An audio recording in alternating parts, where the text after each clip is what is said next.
Hello, everybody. This is Chantel with Sweet Job Spot with our career chat.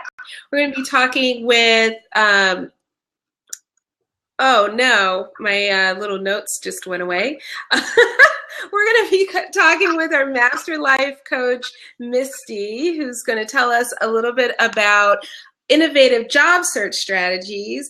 And later on, soon we'll be joined by Kat Hoyer, who's also a career coach, and she's going to be joining us and talking about job search strategies. So, known as the innovative job search strategist for her unique and holistic approach to the job search process, the resume guru for her precision and completeness in resume development, people that are in Misty's presence believe that she has good luck, and it just seems to rub off onto them as they get calls for interviews, job offers, and more therein.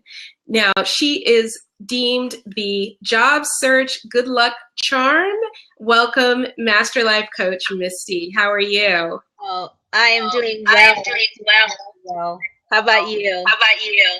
Excellent, excellent. I'm so glad to have you here on my second career chat Awesome.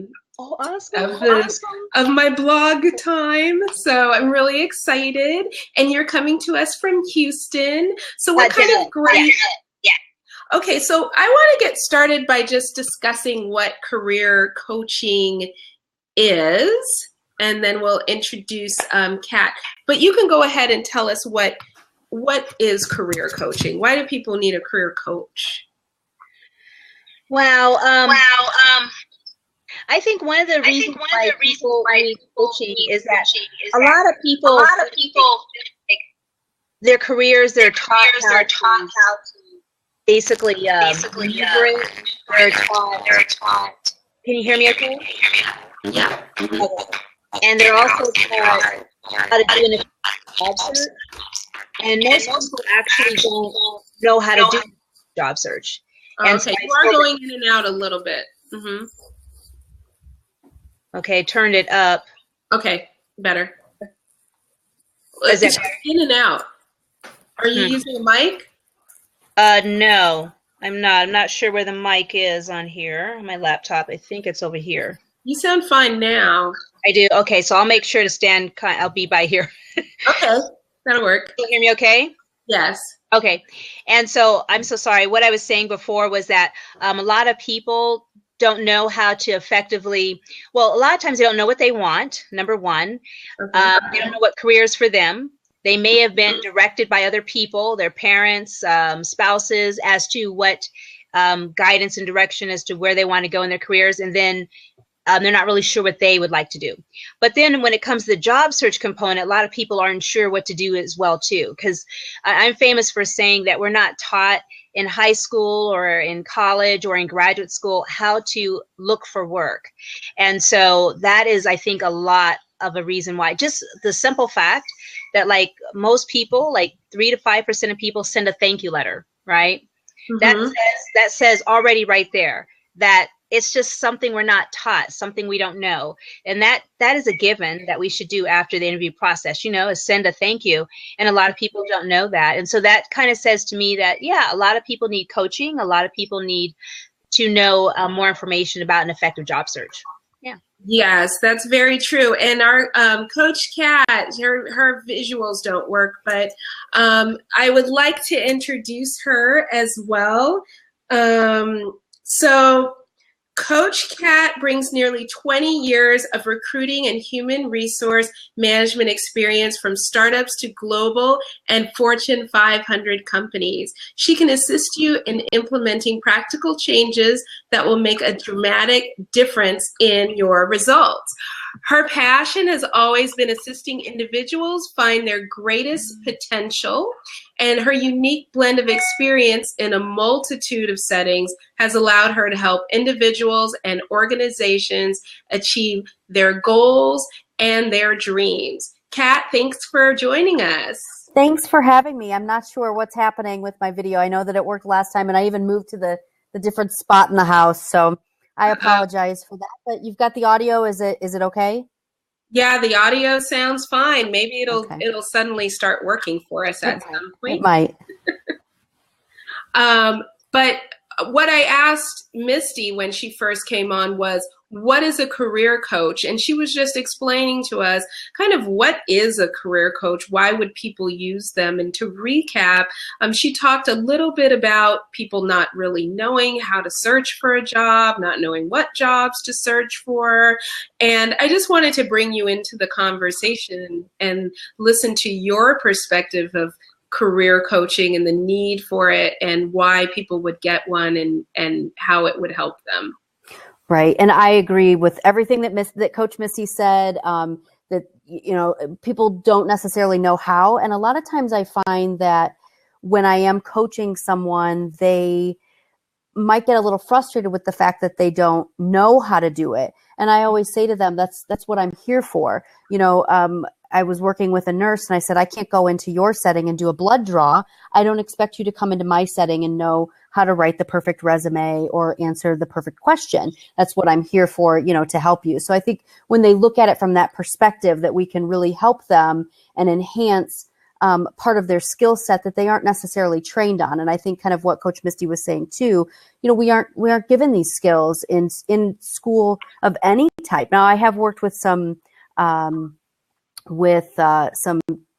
like trade schools, and they usually do a really good job with their career placement department, and they might teach a little bit, but the one thing that I've heard over and over again is even when an instructor will teach a student a certain thing, when they hear it from a hiring manager or someone with quote unquote, you know, expertise that are different than theirs, it's sort of like when your parent tells you to do something and you don't listen. Yeah. But when someone else says it, you're like, oh, wow, that makes a lot of sense. And your parents over there, you know, smacking themselves on the forehead, like, I've told you that a million times. But why didn't you listen? Right. So, you know, I think that that's something, you know, I hate to see people beat themselves up for not knowing something that is our career. And it's what we, you know, what they pay us to help teach them, or, you know, they work with us so that we can help them in that area. Yeah, definitely. And I definitely agree. One of the things that I had thought about this weekend was how there's a couple of things that people don't really understand when it comes to job hunting. First of all, you rarely, if ever, get any feedback if you're doing it wrong. Correct. Except that you don't get the job, but you're not sure why.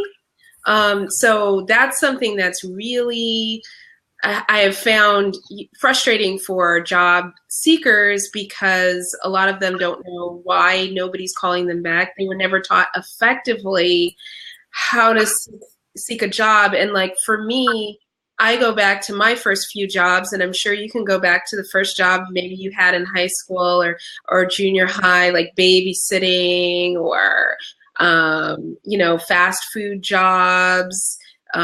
Mostly through friends and family. But once you maybe get to a different level of different types of jobs that you're looking for, you might not have any friends or family that know anything about that. Yeah. You have to cultivate those relationships with people. And part of what Sweet Job Spot does is, you know, we help people cultivate those relationships. So when you are, you know, when you go to Kat or Misty and you try to, you know, you need to look for a job, you know, this is an opportunity and a place for you to actually find the job once you know the job that you're looking for. Find people in the industry, because, you know, if I wanted to be in television and radio, well, I mean, I have a wonderful sister. She's great, but she can't find me a job in that because, you know, she works in retail and that's just not her area. So I think that is really important in the job hunt, going outside of what the few little bit that you learn. Kind of, you know, the two things you don't learn are the two things that help you the most in life: money and how to find a job. You know, wow. Right? Wow, true. Parenting might be in there too. What did you say? What else? parenting. Parenting. Right. Yeah, all the really important stuff. I'm just saying, for me, I wish I had a little manual on it too. School just passes over those things. School's like, no, no, no. You need to learn like Shakespeare because that's going to help you in life, you know?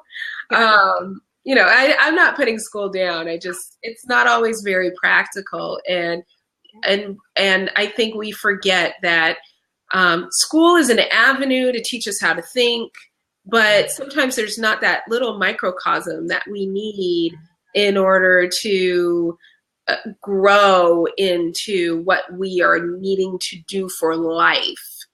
The worst story that I heard was I met a gentleman who was a teacher, and one of his students graduated from high school, and he was back the next year, and they were like, well, what are you doing back here? And he's like, I don't really know what to do. I have nowhere to go.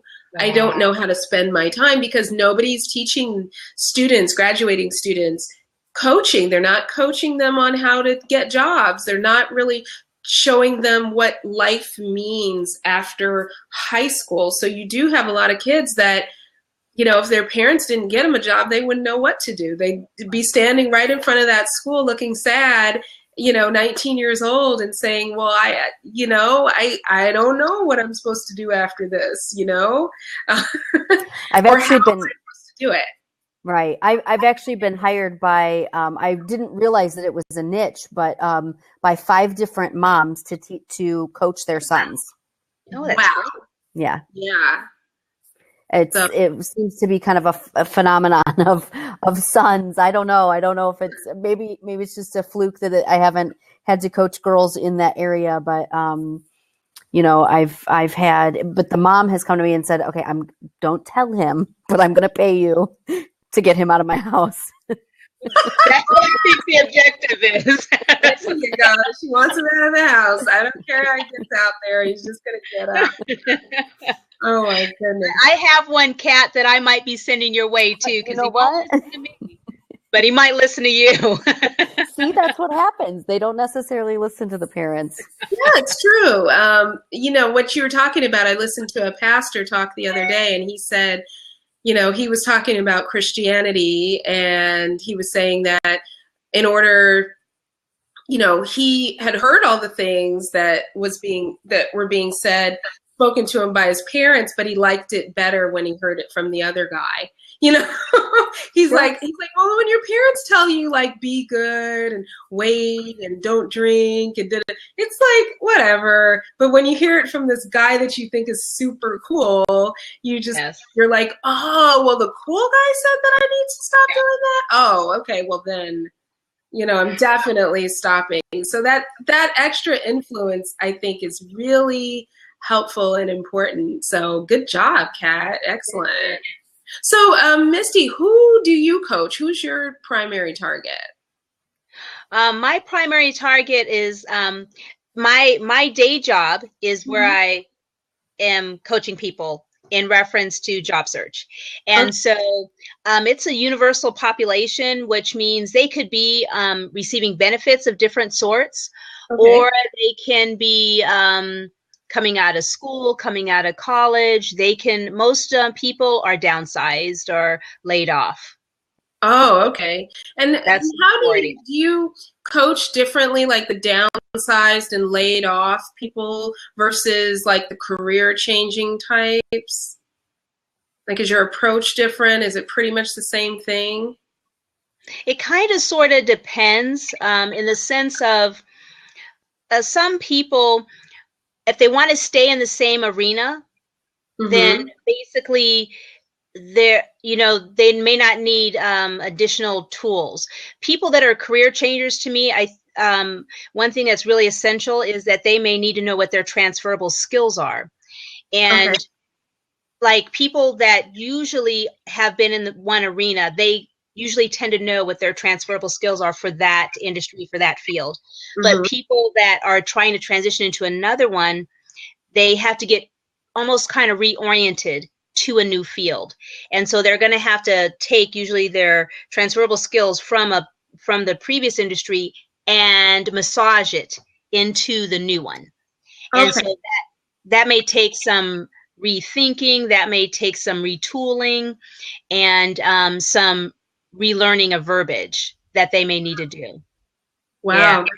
That's great. So have you seen like a big jump? Like, have you seen anybody that you've taken from, and I'll ask this to Coach Kat too. Have you had anybody that you've taken from like one extreme to the other and they've been able to use those transferable skills? Wow. Yeah, I would say so, because the example I'm thinking of is like people that may have come, nothing wrong with retail. Mm-hmm. They may have come from retail, but then with a lot of the people that I'm working with, they may go to school. And so when they've gone to school and they're coming out, they're doing a career change. And so they really are doing that jump at that time. Right. And so a lot of those people are the ones that are really great candidates for that particular component of jumping from one arena to another. So they're kind of like training basically, and the retail's just kind of keeping them where they are so they can have some money in their pockets. But Right. now it's like, now you're done. You've graduated from high school or college or whatever, and you're ready to go out into the world. And like, yeah, that's amazing. It's interesting that people can go from one thing to another and really transition like that too. And one of the biggest things I was thinking of too, Chantel, is mentally making the jump. Yes. That's the biggest jump.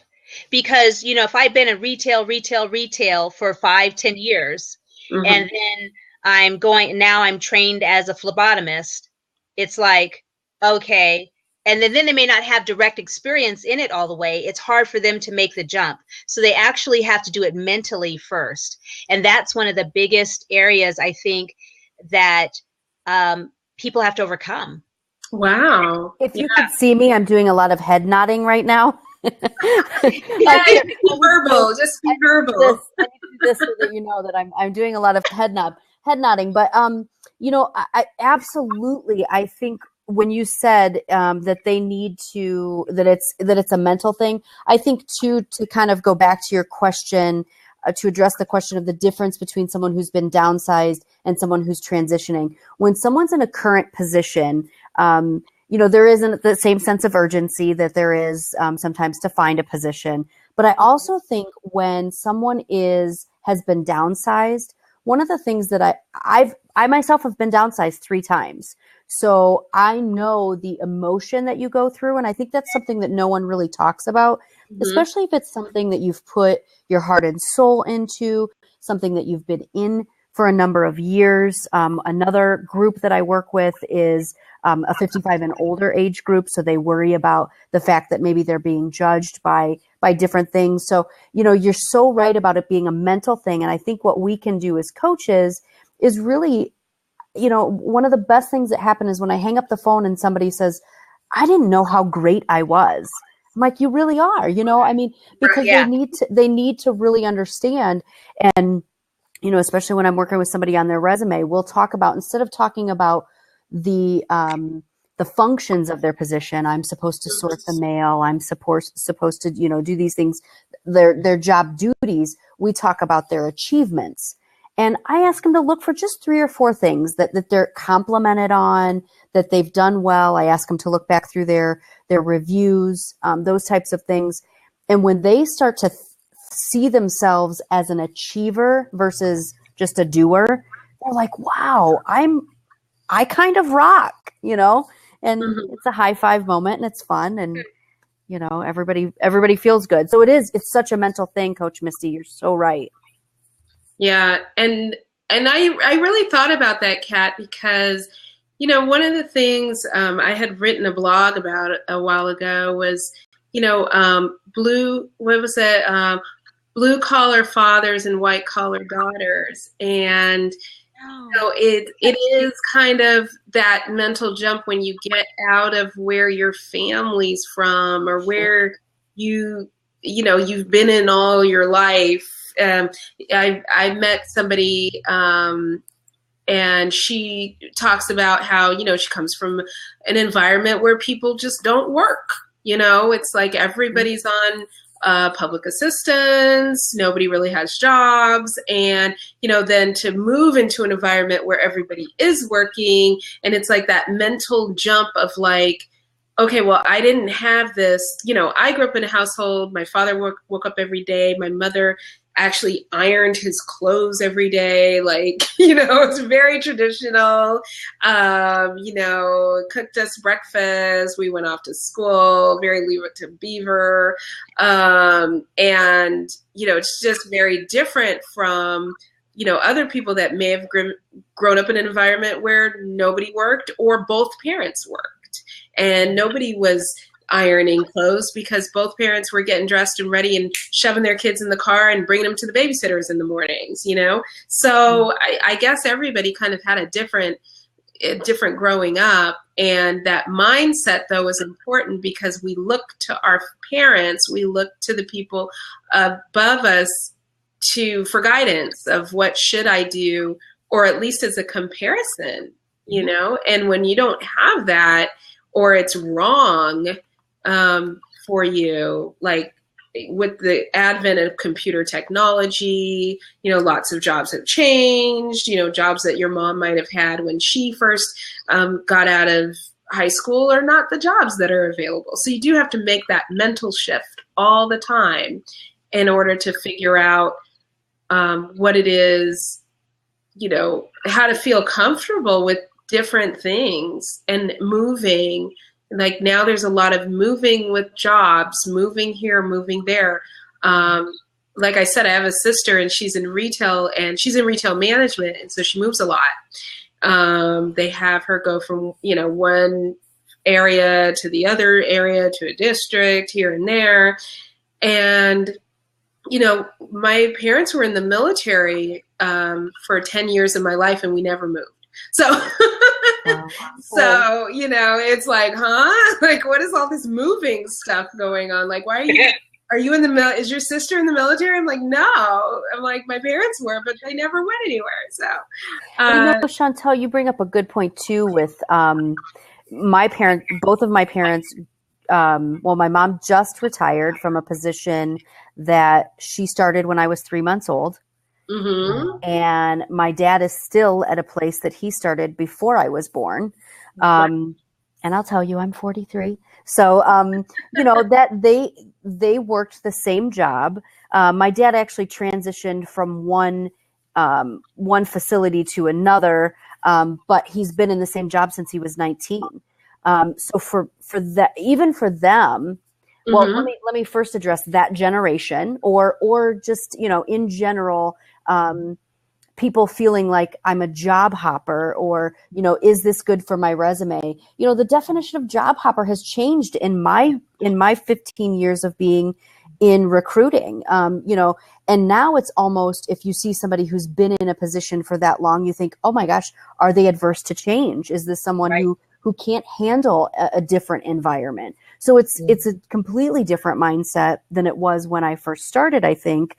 But beyond that, kind of to your point, Chantel, of what, doing what your parents did, I am doing something so different from my parents. My dad had a lot of little side jobs, but for me to be my own, sort of have my own business and bringing in my own income, I know that they've lost sleep over that one, but you have to find, you do have to find what works for you and your family and your situation and all of those things. So, it is, again, it kind of goes back to it being a mental thing, it is a very much a mindset.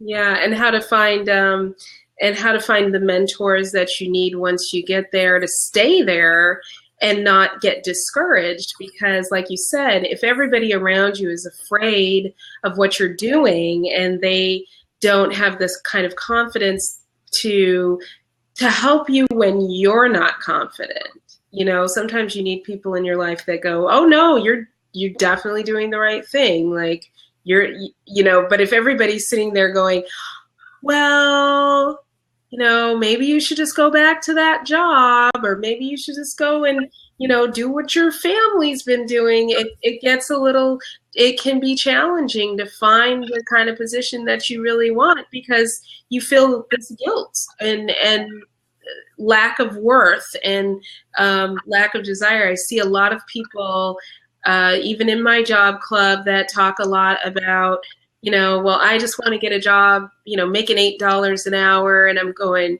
and they tell me that, you've graduated from high school, you might even have a degree of some sort, and you're still looking for a job paying $8 an hour. Misty, would you say that's just a mindset thing that is telling people that, I shouldn't command a higher rate at that point? Wow, so say that one more time. Well, I see people that they're in my job club and they might have a degree, some form of degree. I don't know if it's a bachelor's or an associate's degree, but they do come in and they state how much money they want to make, and it could be like $8 to $10 an hour. And in my mind, I'm going, well, why would you want to make that if you went through the process of getting a degree? You have to know you're worth more than that. But my question was, is that a mindset thing that keeps people thinking, well, let me stay, right here? Or is it an education thing? It's tough because it's like, it seems like it's a dual-edged sword in a way. Mm-hmm. What do I mean by that? On one aspect, it could be a mental thing, and worthiness thing, right. Kind of combined together. Right. On the other, it could be if we're not researching and aware of the salary expectations in our fields. Right. That's very, very important. I think a lot of people don't realize that or know that as well. But then the other thing is I seem to deal a lot more with people from the other end, right, where they've made huge salaries. And then unfortunately, when they step outside of the market, they're expecting and demanding those huge salaries still. So they have to make a shift kind of downward to say, this is reality. Like these salaries are there, but they're not there the way they were. Or if you were making, say, $100,000 a year, you shouldn't necessarily expect to get another job making $100,000 a year right away. Yeah. And I mean, I have seen people actually make more than they thank the employer that laid them off, because they're like, okay, I now make more than I did for you, in the past. Mm-hmm. That has happened. But I think just the reality aspect, and people may not be at the lower end, but right now at this point in time, it really truly is an employer's market. Okay. It is an employer's market. And I think that's something that's hard for people to know or realize. I think in years past, I think we have been very, very, as the United States, we have been in a job seeker's market, but now it's a employer's market. And I have been known for saying this, that they are asking for the moon, mm-hmm, and they're paying peanuts and they're getting it. I hope that doesn't sound rude, but there's truth to that. There's absolute truth to that. I think, and I saw it as an HR manager. I saw hiring managers, or, we had to set budgets on what we were able to hire for. And we were always doing salary analysis and kind of going out to see what the market was and things like that. And sort of to your point too, Misty, on what you were saying with the candidates or the employees that have the expectations. One of the things that I used to have to really work with people on, more so when I was when I was an HR manager, it's a different conversation when I'm a recruiter or a career coach. But when I'm an HR manager, I have to let people know that employers don't pay you based on your financial needs outside of the job. People would come to me and say, I need to make more money. I can't pay my car payment. Well, okay, I'm just going to tell you right now that that's not a good way to approach it. How about I need to make more money because I'm I've increased my responsibility. It's just a really different mindset of coming at it. And I get it. I mean, we all struggle to pay bills, but you have to come at least with an employer. I deserve more money because of my skills, because of my responsibilities, because of my accomplishments. It can't be based on my bills on your or my drive. That was the other thing people would say. I just moved and I'm driving a half an hour longer than I used to. I need to make more money. Well, that's not a reason, that's not a. Yeah. And to your point, I know that there used to be a time where, and I've heard this story before, and I don't remember who it was. It's a newscaster who said the story, that he told his boss, he needed to make $100 more if he wanted to marry this woman, his wife. He said, I don't want her father to think I'm a deadbeat and that I can't take care of his daughter. So can you please pay me $100 more? But he had to promise that he wouldn't ever ask for another raise again. And so he did make that promise. He ended up getting a different job when he wanted a raise. But yes, he did make that promise. And there was a time where, as a man, your responsibilities or your family may have come before, the corporate dime.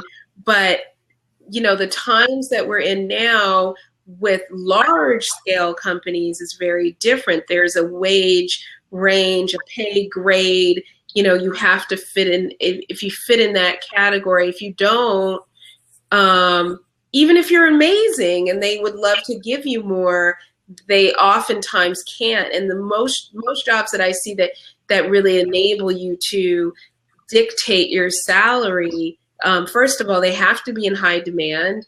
Sales positions are definitely positions where you can predict, you can choose how much you make, usually based on the amount of work you do, is direct results. The direct result is usually how much you end up making. So sales is kind of the only position where you can really dictate your own salary. But most other positions, it comes from, like you said, the research. Well, how much are other people paying for for an accountant? How much are they paying for an analyst? How much are they paying for customer service? And, the range is going to, if it's outside of that range, it's going to be a little awkward,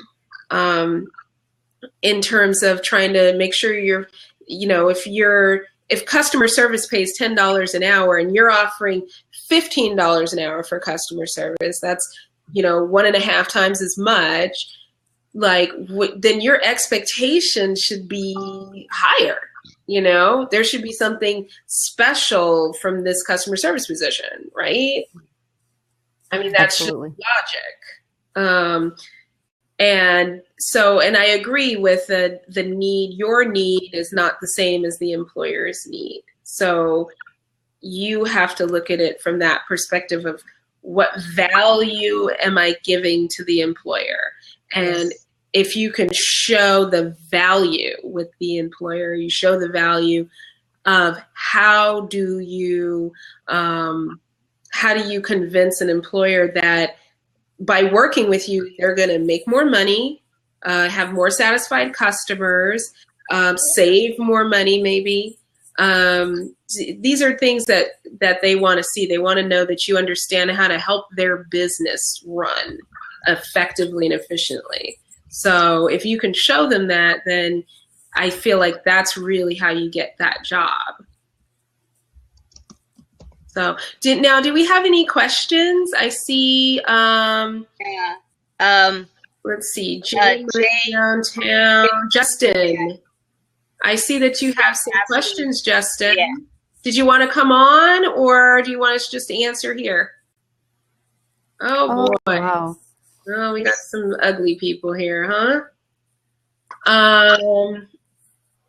So Justin, what kind of position are you looking for? Oh, okay. Okay. So he'd rather, I guess, answer from there. Oh, you love marketing. Are you doing marketing now?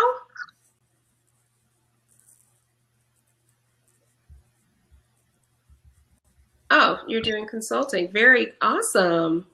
Awesome. So are you looking for a new, okay, you love marketing, you do consulting for several companies. Are you looking for a new job, or are you looking to help us with marketing ourselves?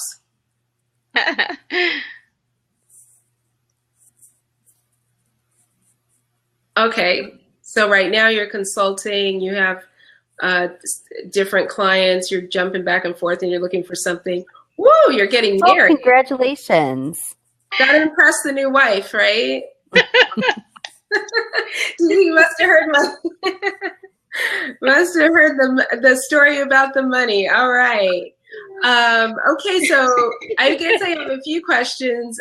So you can contact any of us at our using our handles. You can see them up here, Misty, Coach Kat, and myself, we're all here. So feel free to follow any of us and send us a tweet or direct message. Yeah. I have something. I was just thinking, were you done talking? I didn't want to interrupt you. I'm so sorry. No, go on ahead. Perfect. But I don't know what his first name is. I'm just going to call him Mr. Money. And so what I was thinking was that my suggestion, to be really honest, is to be stabilized in your marriage first for just a little while, because that is a huge, huge life transition. As a person that's been married 3 times, I'm over 50, but I've been married 3 times. So just basically just kind of, get used to your new life. That is a huge thing, so I would just suggest get to know your wife a little bit. And after, I would say about 30, 60 days, one thing I'm thinking that is networking. I was just wondering if you were networking, and I really think that's a huge, huge piece.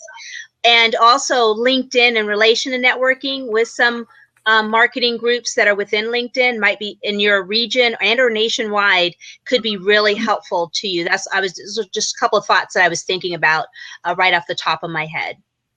All right. And Kat? Definitely networking is one of the first things that I recommend to people.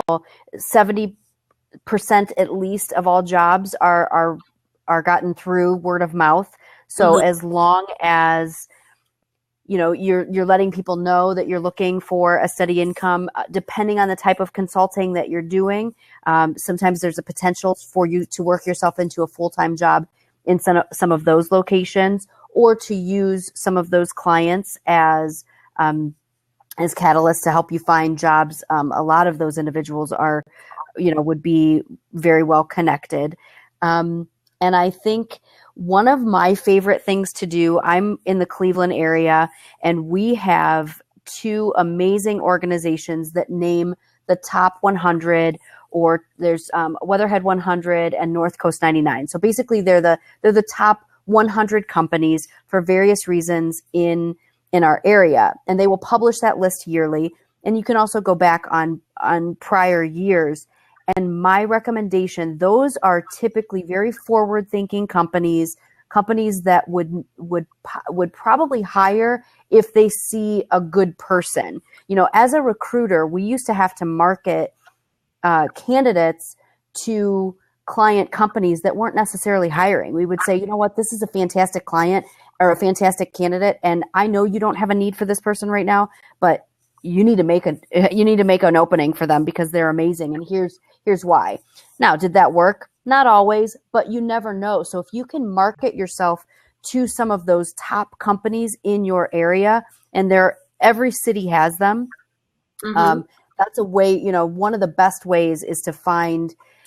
And coming from somebody who was in HR, I was an HR manager. I wouldn't say market to the HR manager, because they're going to take your resume and probably put it in a file.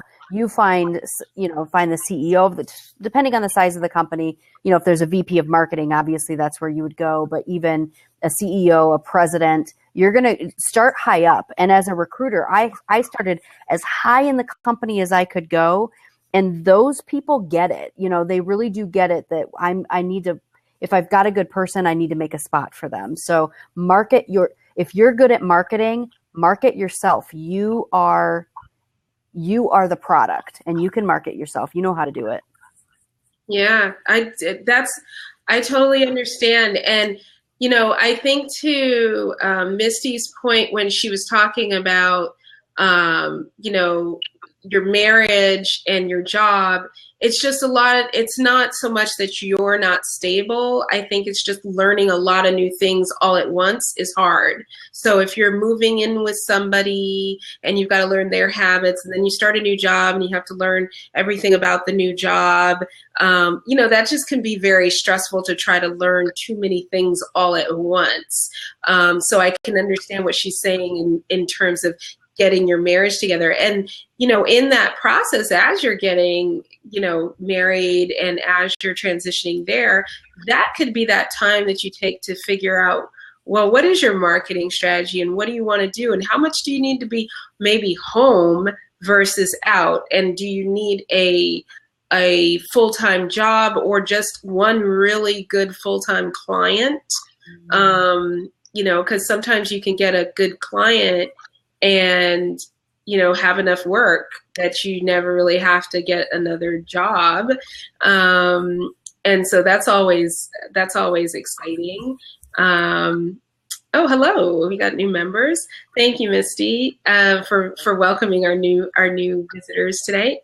And so I definitely can understand what she's saying. And when you do market yourself, and now we have this powerful tool that I'm sure you're aware of called LinkedIn, you can find almost anybody on there. Lots of CEOs on there. And I'm going to tell you from personal experience, if you don't have their email address, take a very good guess, and you probably will have figured it out. So when you're trying to connect to CEOs, when you're trying to connect to higher level people from certain companies, if it's, if the company is breeze.com, first name dot last name at breeze.com, I think at least 85% of the time you've got the right person. So you can definitely meet them that way. And you can also call into I recommend people call into the receptionist and say, hey, I'm looking to send so-and-so an email. Can you give me his address? Typically they're not such, sticklers with that type of thing. I mean, they might be gatekeepers on not passing a call through, right. And one of the other recommendations that I give people, and again, I think with Mr. Money, I like that. I'm going to call him Mr. Money. With marketing yourself, one of the things I always tell people after you send that resume, follow up with a phone call. And I always tell people to call at about 7:00 in the morning. And the reason you do that is because you're going to get their voicemail for the most part. You may actually catch someone live, but if you do, you've really got their attention at that point. But if you call at 7:00 in the morning and you say, hey, I just want to let you know that I sent you send the resume at like between 8 and 9 o'clock at night. And then you follow up at 7:00 the next morning and you say, just want to let you know that I sent it over. You make it short and sweet. I'm really interested in working for your company. I've heard a lot of great things about you, whatever it is. And, but you follow up with that voicemail. And the reason I like voicemail, not catching someone live, is because they're typically going to write your name down. So they're going to remember your name. They're going to put you on their to-do list. And when you call at 7:00 in the morning, you're probably, depending on if their voicemail is set up this way, you're probably the first message they hear. That's true. So. Too. That's very good. Very good advice. Thank you. Do you have any, we have a few more listeners. Anybody have any questions? I do. I just have to tell my 3 angel eyes, because this is actually a friend of mine, that my hair is on fleek tonight, and you can't tell it because my picture won't come up. I'm having a good hair day, and nobody can see it.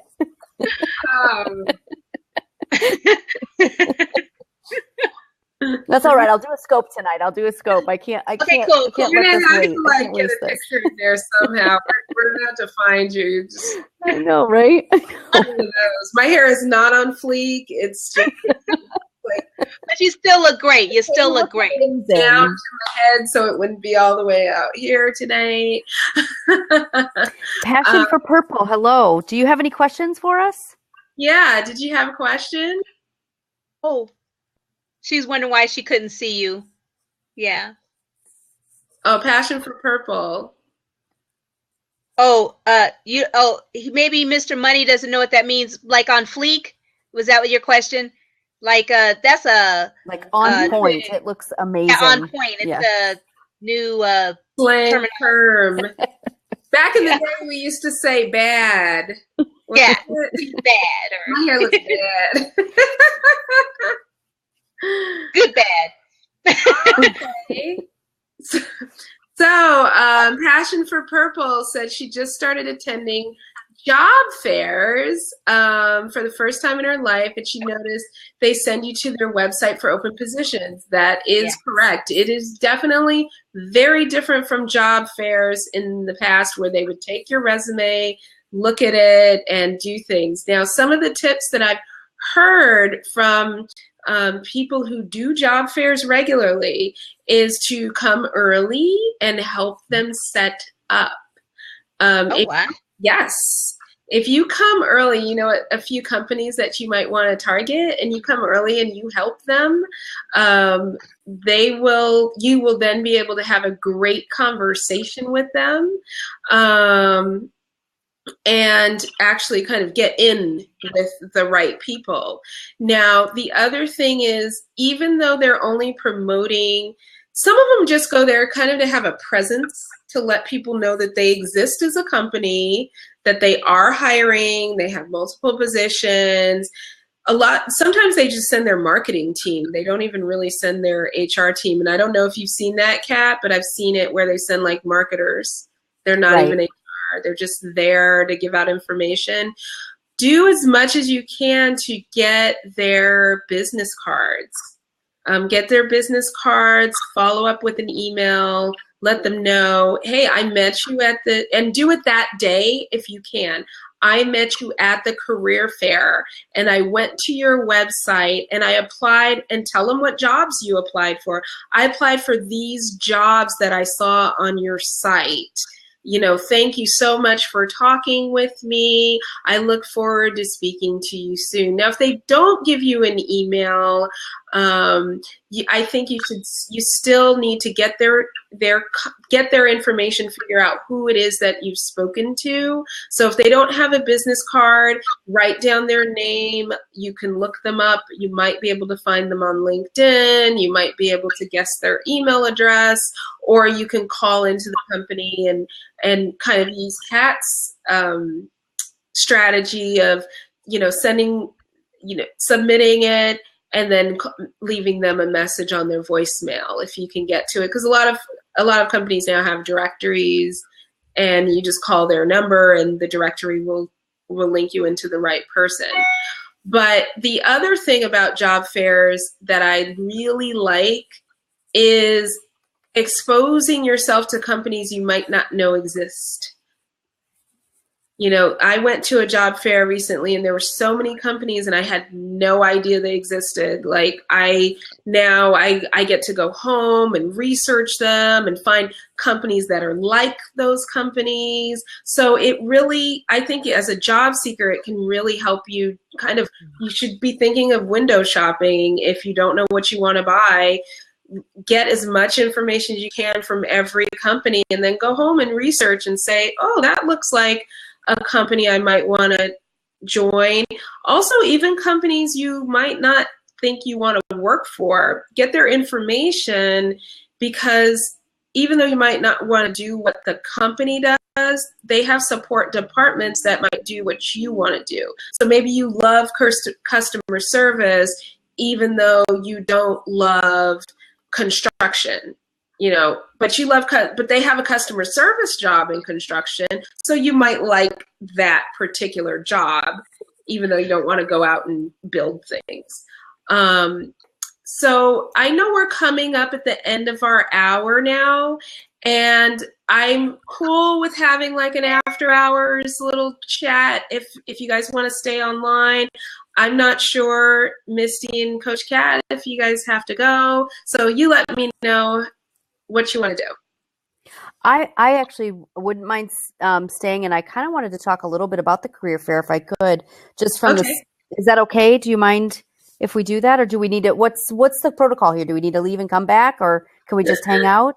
I think I can stick for another probably like 25 minutes or so I have. And then I can hand off. If I need to hand off, I can hand off to one of you. Okay. So. With the job fairs, I did want to point out, only because I did a lot of them as a recruiter, as an HR manager, and the response was almost always so overwhelming that I had a hard time getting through everything. And I actually spoke to a graduating class at one of the tech schools that I had referred to, and I decided to bring in all of the resumes that I had to go through. And those were just the resumes, the paper resumes, not the online ones that I was also receiving. So I brought those in to make the point of, this is what you're competing with. Mm-hmm. And I think what I always tell people is, unfortunately, because it is an employer's market, employers aren't always hiring the best suited candidate. They may be hiring what we call in sales as the lowest hanging fruit. You have to make yourself the easiest to hire. So you don't want to make yourself just a number. And at the end of a career fair, that's really what you are. And unfortunately, they have to direct you to the site, and they're directing you to their site because it is easier to filter people in there, to put you into the applicant tracking system, all of the things that they need to do for it. But that's when you make the phone call, you send the email, you get your name out there without being a stalker. You have to be really careful not to be a stalker, because I had those too. There's a fine line. But I think it's really important to realize that the sheer volume that they're dealing with when you do apply for a position. Yeah, and how do you think, now I did hear about, and I wanted to know what you thought about that, the helping with the setting up early. I loved that. I wish you could see my face, because I was like, I love it. That was me singing like an angel just now. But no, that's fantastic. That is great. That would be, yeah, don't go late, because I can't tell you, it used to irritate me to no end, but employers start to pack up about a half an hour early, always. Yes. Mm-hmm. And it's, to me, it was very disrespectful, but yes, coming there early, having your resume ready to give them, but also, maybe writing some things down on it, or having that personal conversation with them, finding something that you can chit chat that's going to make you stand out, and not just be one of the many people that are just kind of filtering through. Mm-hmm. But I love that, setting up early. I think that's really good. Yeah, I had spoken to somebody and they said, "Oh, that's the thing," because I love it. We have to go there, and we're like, some people love them, some people hate them, but they have to be there, and they're like, "Oh, it'd be so great if somebody would just help me and be pleasant, help me like get my stuff together so I'm not frazzled all day, because I have to talk to people all day now." So excellent. And Misty, what do you say about these? I love it. I love it. She raises her hand. It's Blab. We're supposed to jump in, right? No, I don't know. So I just wanted to say that one thing I find that's really, really helpful also is that if people have what is called their personal commercial, people refer to as different things: personal commercial, elevator speech, marketing profile. I've heard it in different oral summary, different terms, but basically a brief synopsis that is who you are. Because it sounds not so great to say, "You got any jobs?" At a job fair. It sounds really, it doesn't sound good. But if you say, "Hi," you say, "Hi, my name is Misty, and I have experience in marketing and writing and developing press releases, and is there any way that I can assist you?" that sounds a lot. You may not be able to give them your whole personal commercial, but at least if you give them a snippet of your personal commercial, that is so much more valuable than, you know what I mean? Yeah, I mean, yeah, I notice that preparation really helps. So when you're coming in there and you're explaining to people kind of who you are, how you can help their company, even if you don't know until you walk right up to the company and you go, oh, that's what they do. Oh, well, you know what? I know something about what you do. You know, and it does help. It helps build a rapport. It helps you with the conversation to go up to somebody and say, hey, you know what? I think I know a little bit about this. And let me tell you, right here on my resume, 2 jobs down, I used to do that kind of work. And yeah, take a look at me. I would be very interested in coming in and working with you and imparting some of the knowledge I learned from this other big company that I worked for where I did the same thing. I definitely think that works. Humor is an awesome, and yeah, humor. Yeah. Anything you can do to get that connection, where you're like face to face and you're enjoying the conversation, not forcing it, I think always helps. So, and try to have a conversation with every person you want to talk to. Don't just leave that resume. A lot of people I see do that. It's like you're getting in line with your lottery ticket and you're just like, okay, I put it down. Bye. Stop and talk even if you have to wait. So. Yeah. And I want to address a couple of these here. Angela was asking about the messenger or email. Messenger I'm not as familiar with, but email, and then Passion for Purple talking about the virtual interview. And again, it's something that I can kind of speak to.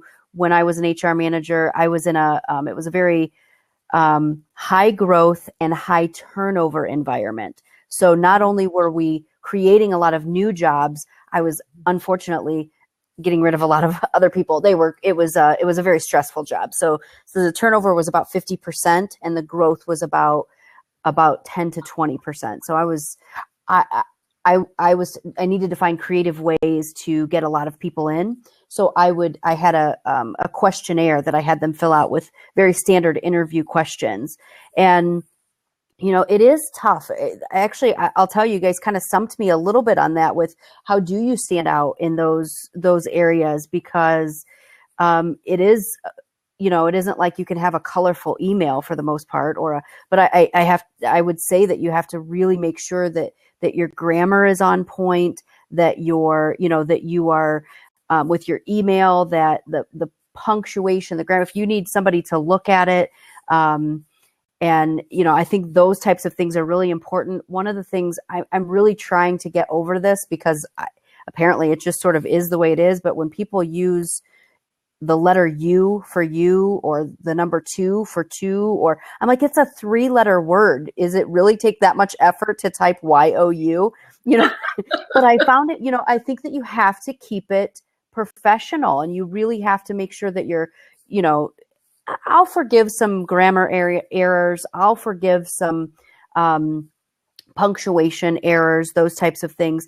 But I can't forgive laziness is really what that boils down to. So I think, you'd be surprised at how much you will stand out if you spell out words and use commas and periods and capital letters where they belong. And I would definitely say that as well for people who are joining job groups online. That is really common for people to kind of not put in full sentences and use a lot of slang and use a lot of the yous and the twos and everything. And, we try to remind people, look, this is as if, there are employers on here that are here to talk to you. And when they see that, it becomes questionable as to whether they want to hire you. I also tell people, if you're looking for a job and you've got a crazy name on, your crazy Facebook name that you like to use, like you might want to not use it. You know, like it's not that you can't have a personality.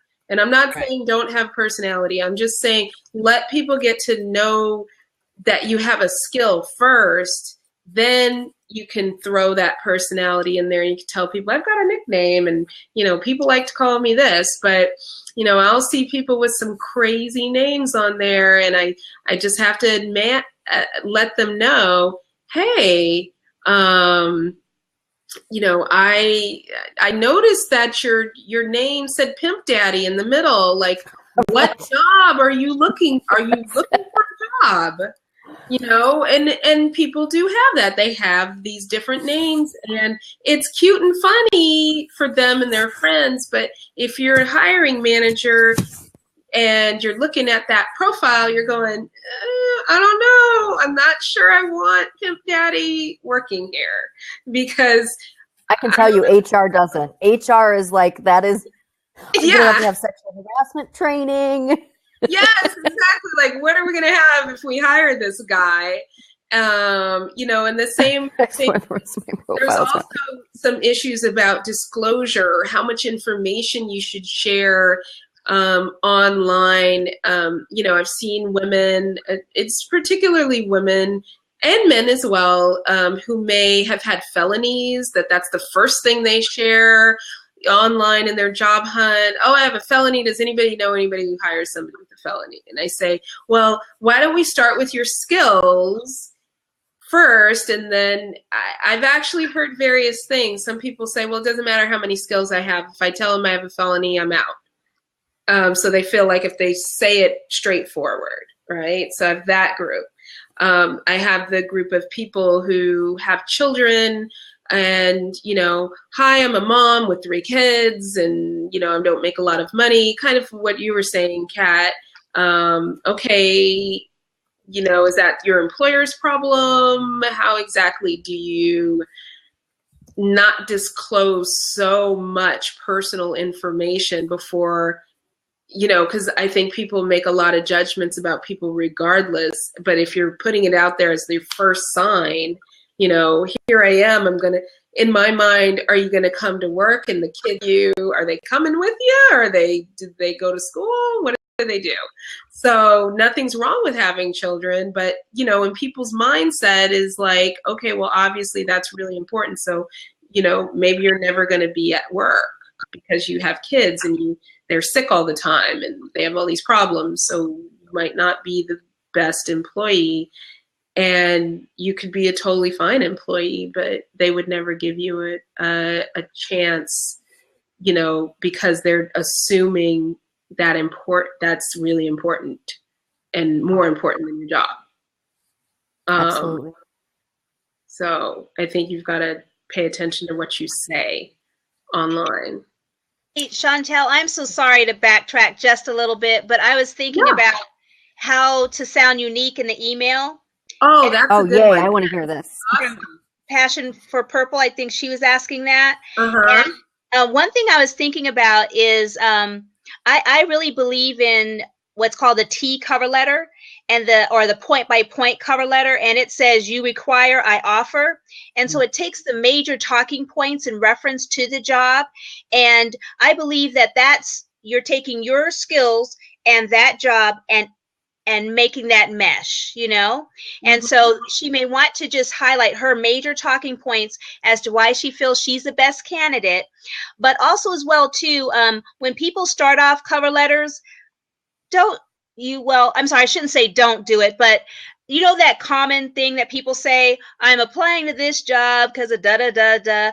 You know, be a lot more unique in your hook, so to speak, you know, like, are you looking for a person that has a great track record, you know, with customer service and marketing skill? You know what I'm saying? You know, hook them in. And so I would suggest that same thing with the email component, is to have a good hook in the beginning and to have your major talking points as to how you're the best person for the job too as well. I love that. And I love where you could add that part. Yeah, no, I think that's fantastic. And I think, you know, kind of what you're saying, where you take point by point and say, this is what, you know, you're looking for, this is what I offer. I think that's fantastic. Yeah, I've seen people do a side by side, actually, Yes.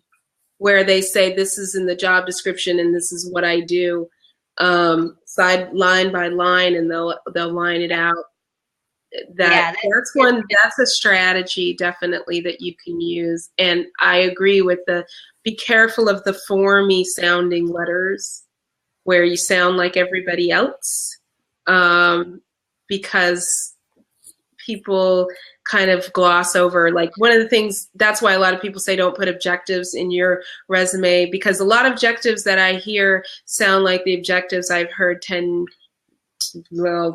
years ago when I was first applying for jobs. I'm looking for a position that'll offer me the opportunity to grow. Like, okay, are you really, is that what you're looking for? Or, at that point, obviously, and the other ones that say, like, I'm looking for a job as a accounting supervisor at, SunTrust. Like, okay, well, I mean, kind of you already are, because that's the job you applied to just now. Give me more. So yeah, definitely try to stay away from even though it's on the resume apps and it's in those templates, just use that as a guide to understand that just means, like, here's a point in time where you should maybe talk about what you're looking for, or here's a point in time where you've got to have an introduction part, but don't use it word for word, otherwise you will not stand out. I wonder if you can Angela. Okay. I'm sorry. I was answering them because Angela said she had an interview today where they were asking a lot of personal questions. Yeah. And then Passion for Purple had somebody asking her to log into Messenger. I've not heard of this, but I'm also, I've been coaching for the last 2 years. So I haven't been interviewing from that standpoint. So using Messenger is interesting to me. But I do think that, one of the other things that I always tell people is that you're interviewing the company too. You want to make sure that you are going to be happy there. So feel free to Google that company, find out, information on them. And if it's not a legit company, especially, it's hard to know. If you put your resume on, on Monster, on any of the job boards, you're going to start getting bombarded with companies that may or may not be legit, but there's definitely a way to kind of research them, and you should be able. They should provide you with enough information so that you can do that. And if they don't, I would be skeptical. And I think that you're right in ending the interview. Glassdoor, yes, Glassdoor is take Glassdoor with a grain of salt. It's just like Yelp or anything else, where I think people are, the disgruntled people are probably going to be the loudest. But Glassdoor can be a very, very good resource. Definitely. I do think, like you said, Kat, well, I do know Glassdoor, but I mean, you can even look at Indeed, even look at Monster. A lot of them now have been integrating some form of feedback about companies. Go to their website, read through their website, and, there's a lot of lists out there. There's, Forbes has lists, Working Mother has lists. I mean, whatever it is you want to do. If you're a person of color, they have Black Enterprise has lists, and so a lot of magazines out there have lists of best places to work for whatever it is you do or whoever it is you are. Look at those lists and kind of research through those areas to see as well what are those lists saying, and they also have companies that are not so great to work for. The other thing you can do in terms of researching as well, and something people don't do that often, is go to Yahoo Finance. You can see how well the company is doing in terms of growth, in terms of stock prices, in terms of just there can be a lot of information in places that are not so commercial, and you can kind of find out, oh, well, did they buy somebody out, or did somebody buy them out recently? Are they going through a bankruptcy? Do they have these? Because sometimes we think about things like the obvious. Oh, is it fun? And do I get a cube? And can I sit by the window? But, you kind of have to make sure that that the window's still going to be there 6 months from now. So I would definitely say, when you're doing your research, make sure you try to research places that have, look beyond just this is a cool place to work, and kind of look at the company. Like, would you invest in the company? Is it a company that you think you could be really proud of at the end of the day? Because those are going to be other things that will determine whether you want to be there for a little while just so that you can get some cash, or a long-term career option for you. So I would definitely look in multiple different places for information about companies. I was thinking that if you're ever asked questions that you don't feel comfortable answering in an interview, I feel you have a couple of different approaches. Mm-hmm. So one is, you could answer the question, how many children do you have? I'm making stuff up. How many children do you have? Are you married? You can answer the question. Or you can, I coach some people that you can be humorous about it. You can approach it with humor. Mm-hmm. I actually was in an interview one time, and they knew that I was from California. And they said to me in an interview, well, we think of Californians as tanning, eating fruit nuts, and surfing. And I said, wow, I do 2 of those. So, I approached it with humor, so some people can do that. But also at the same time, there's what I call the politician role a little bit. The politician role kind of gets to the heart of the matter. Like, if they say, hey, Misty, do you have any children? You can say something like, if you're concerned as to whether I'll be here every day, I just want to assure you that I'll be here at this job at the appropriate time, and I will give 110%. So you're getting right to the heart of what they may have concerns about.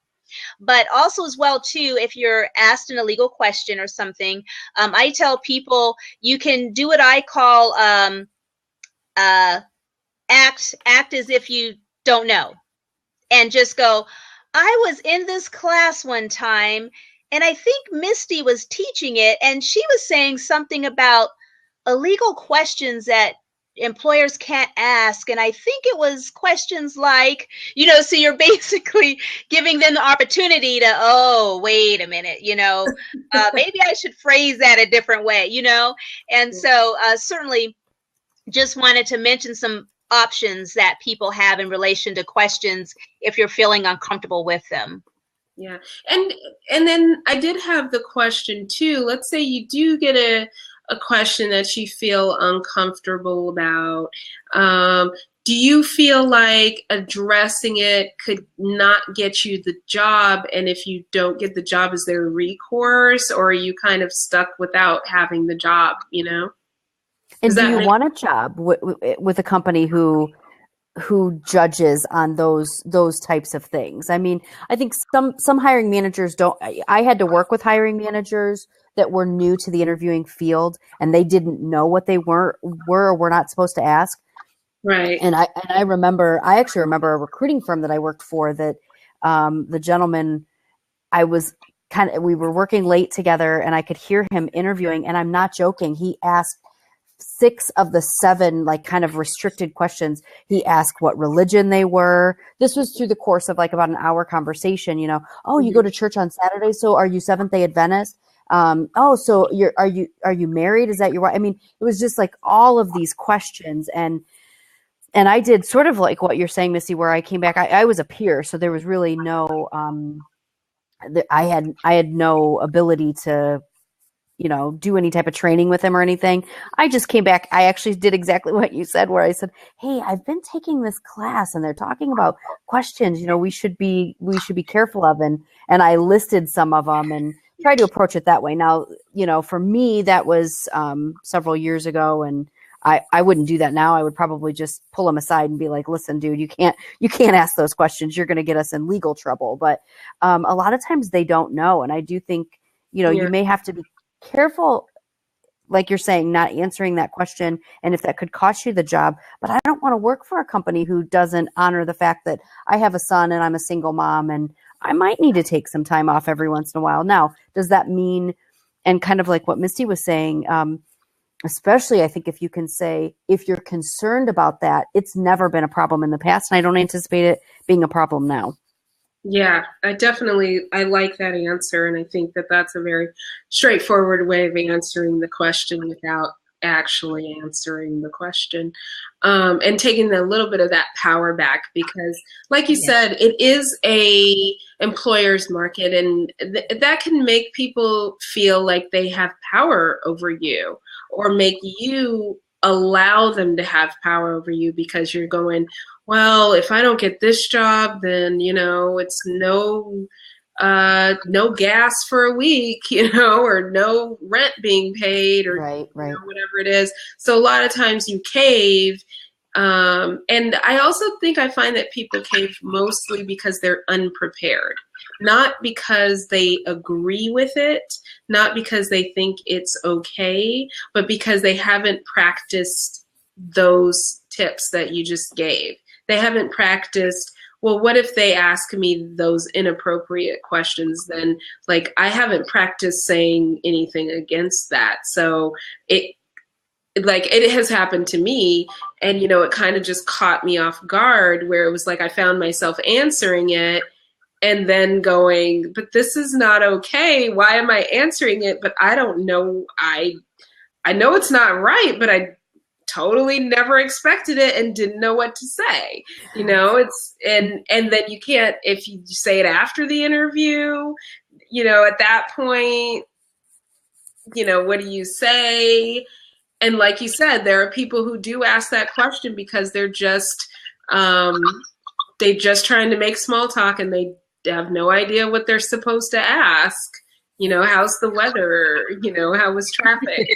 So one of the pieces of advice that I give people when they're in interviews is, well, two things that I think everyone should do. One is be comfortable with uncomfortable silence.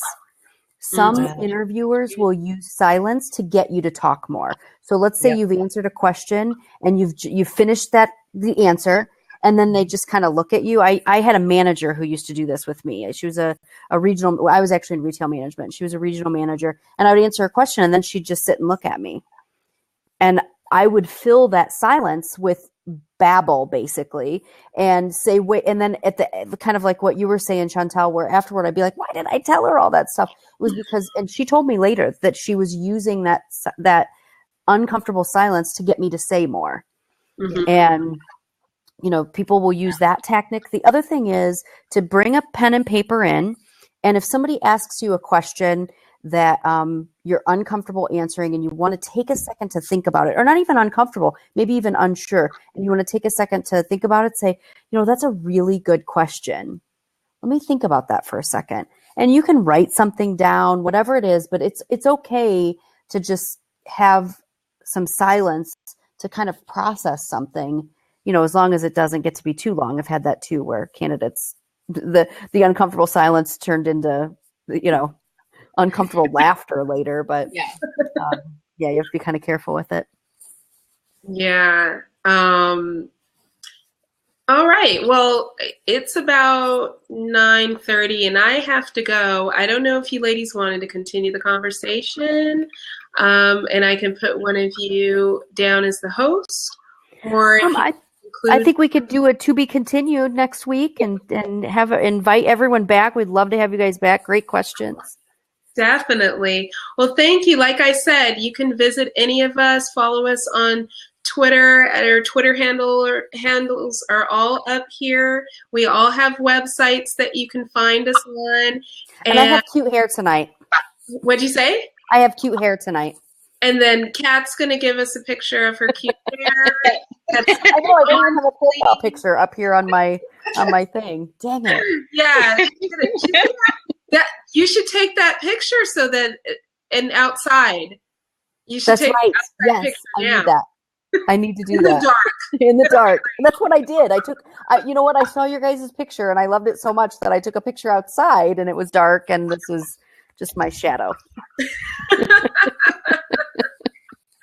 All right. Thank you, ladies. Thanks for coming. We'll Thank see you you next so week. much. 8 o'clock, Career Chat with Sweet Job Spot. Bye. Bye-bye.